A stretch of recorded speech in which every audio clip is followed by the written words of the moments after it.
Coming up on Mountain News this morning, a local college experiences a drop in enrollment after historic floods affected students in our region, and a nonprofit here in eastern Kentucky prepares for an annual fall event as it continues to rebuild after feeling the effects of floodwater. Dedicated to eastern and southern Kentucky, this is WYMT Mountain News this morning.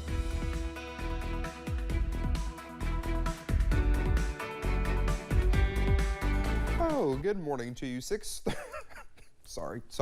Restart. Good morning, 6:31. I'm Dakota Makris. Did I already say it's Friday? I don't know. Let's go over to Brandon for a look at our forecast. Sorry. Woo, good. And guess what? This is all day because I'm here for the evenings. I'm here, you know, for the weekends. You're stuck with him tonight. Y'all are stuck. So I'm sorry about that. Exactly. All right. Forecast: foggy outside this morning.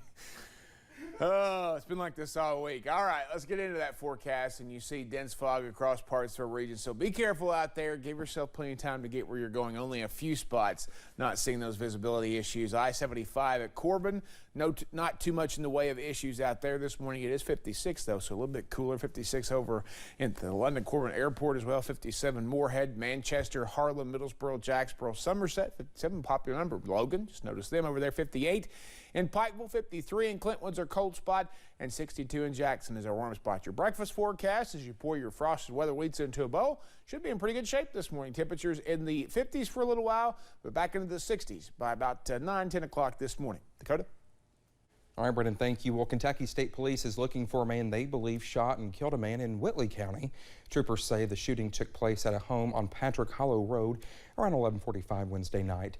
They are currently looking for 48-year-old Martin A. Canada of Williamsburg. KSP was notified of a fight between him and 31-year-old Kyle W. Chadwell.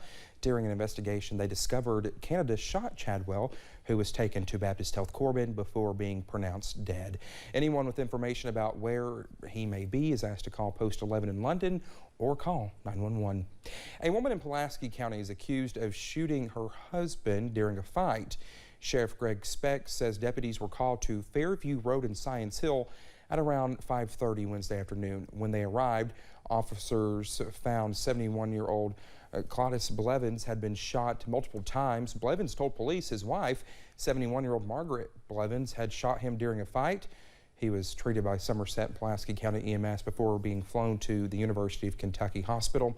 As of now, no arrests have been made, and the case remains under investigation. In Lee County, Kentucky State Police have arrested the man wanted in connection with human remains. 33-year-old Logan S. Reed of Richmond is a person of interest in the death investigation. Troopers say they began investigating human remains that were found in a burned building on Kentucky Highway 52 West on September 7th.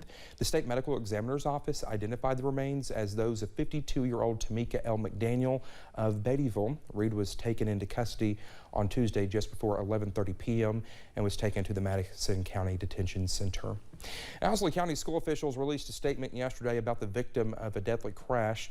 On the Owsley County Board of Education's Facebook page, officials said Tanya Peters worked with students in the Head Start program for more than 15 years.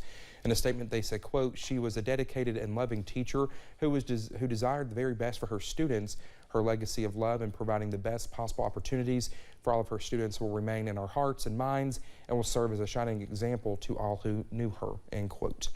We're learning more about the final report into a deadly pipeline explosion in Lincoln County. It happened 3 years ago. One woman was killed while several others were hurt. Homes were also destroyed in the explosion. The National Transportation Safety Board released a detailed report Wednesday. Our Phil Pendleton spoke with Lincoln County Emergency about the findings. I fall short of placing blame. If you want to make a distinction between blame and responsibility, which I do, certainly they're responsible because it's their pipeline. And could they have done a better job? Yeah, I think they could. Phil also talked with Ephraim Helton, who represented 85 clients who sued Enbridge. He says all of them received confidential settlements. Well, back here in our region, search and rescue crews are still looking for two missing Breathitt County women nearly 2 months after the historic flash flooding hit our area. 60-year-old Vanessa Baker and 29-year-old Nancy Cundiff were last seen on July 28th in the Lost Creek community. Officials with Breathitt County Emergency Management say crews have been searching for the women for 10 days. Now, nearly 60 people in Lost Creek have filed a lawsuit against Black Hawk Mining. The lawsuit claims the company's poor construction and improperly maintained silt ponds cause excessive water to flow through their properties.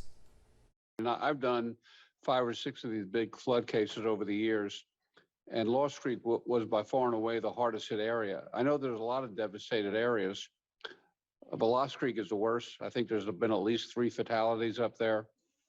And like I say, we're trying to get them in the court system and get the case moving as quickly as we can to try and get some eventual relief. Crews plan to continue their search today along the North Fork of the Kentucky River. Colleges across the state have seen an increase in enrollment this fall, bouncing back from pandemic lows, but flooding in our region is forcing some schools to put themselves on hold. Our Keaton Hall has more. Enrollment at the University of Pikeville is soaring. Our undergraduate enrollment was up 40% and record levels for our graduate students and professional students, and our total enrollment is an all-time record. And enrollment for the fall is up around the state. The Kentucky Community and Technical College system saw a 3.5% increase in admissions over last year. Part of the bump, recovery from COVID lows. Then you have high schools that were closed. They weren't allowing college representatives to come in, talk to the students. And, you know, if high school students is not likely to get on a Zoom and talk to a college representatives. But some eastern Kentucky counties are actually seeing enrollment decrease this fall after the floods forced many people to shift their priorities. Hazard Community and Technical College President Dr. Jennifer Linden said, quote, college students in some of the hardest hit counties are still struggling with basic needs, and many have had to delay enrollment or withdraw from classes this fall. We had 5 students who lost everything who attended the University of Pikeville, and we had a donor or 2 gave us some money to buy supplies for those students. We had faculty and staff who pulled some resources as well to make sure those students were taken care of. And I talked to those students just the other day, and they're doing very well. For many students in the area, a return to school is a return to much needed normalcy. In Perry County, Keaton Hall, WYMT Mountain News. Well, Dr. Jennifer Linden says her staff has been working to help students with any needs they may have following the flood. A nonprofit animal rescue in Pike County is back in action after recent damage from floodwaters. 3 Mile Creek Farms saw much of its property underwater in the late July floods, but owner Rob Elkins, along with help from the community, has been working hard to get the farm back into tip-top shape for its annual pumpkin patch. Elkins says this year's pumpkin patch may be the most important it's ever been after he saw damage to barns and other buildings, as well as all the farm's hay carried off by swift waters. This year our pumpkin patch is actually more important than it's ever been before because we have to have it in order to get back to at least where we were at before. Elkins says God has blessed him as well as his animals with a wonderful community willing to give back, and is thankful flood damage was not as severe at the farm as many others in the region. Well, just like pumpkins, scary stories are a big part of the upcoming fall season, and a festival celebrating one of the most well-known legends in West Virginia is making a comeback. This weekend, the Mothman Festival is back in Point Pleasant after a 2-year hiatus due to the pandemic. The story of a strange creature reportedly seen by people in Mason County in the mid-1960s still capturing imaginations more than 50 years later.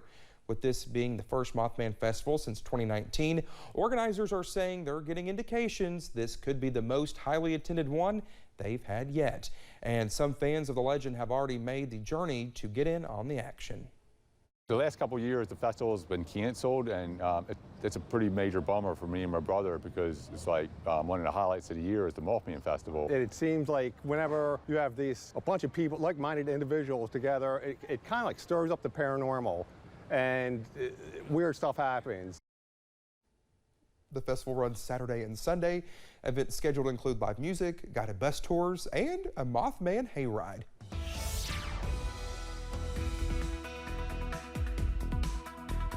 .640 here on this Friday morning. We're leaving the fog off for now, and we'll just talk about some of these temperatures. Very pleasant out there this morning, even cool in some spots. 52 Jonesville to 62 in Jackson. A lot of mid to upper 50s across our region this morning, so not too bad out there. Dew point still fairly low. Getting a little close there, Jackson and Pikeville, but if you're below 60, you're still in pretty good shape out there this morning. Coffee, you might need a little extra of it this morning, especially if you're a little bit cold-natured. And your out-the-door forecast is going to feature fog to sunshine, some warmer temperatures right around 84, a daytime high this afternoon. Dakota?